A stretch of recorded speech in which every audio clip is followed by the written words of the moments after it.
ভাইরে, আবার নাকি শুরু হচ্ছে সেলিব্রিটি ক্রিকেট লিগ, যে লিগে খেলার চেয়ে কামড়াকামড়ি হয় বেশি।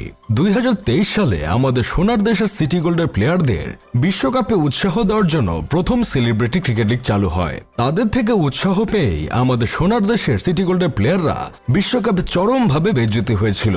কি ছিল না সেই সেলিব্রিটি লিগে? কামড়াকামড়ি, কান্নাকাটি, চুলাচুলি, হাতাহাতি, টিপাটিপি সবই ছিল। আমার তো মাঝে মাঝে মনে হচ্ছিল আমি কি ক্রিকেট ম্যাচ দেখছি নাকি রেসলিং দেখছি, উপরওয়ালা ভালো জানে। তাছাড়া সেলিব্রিটি ক্রিকেট লিগে আমি অর্ধেক সেলিব্রিটিকে চিনতে পারি নাই। এরা কবে সেলিব্রিটি হয়েছে? ওদের কে সেলিব্রিটি বানাইছে? ওদের তো আমি চিনি না। তার মানে আমি কি এতদিন বাংলাদেশে ছিলাম না? পরে খোঁজ খবর নিয়ে দেখি তারা নাকি নায়ক নায়িকা। ওরা কোন ফাঁকে নায়ক নায়িকা হয়ে গেল কি জানি। তা আপনারা কি জান্নাত থেকে পালিয়ে আসা এই নায়িকাকে চিনতে পেরেছেন?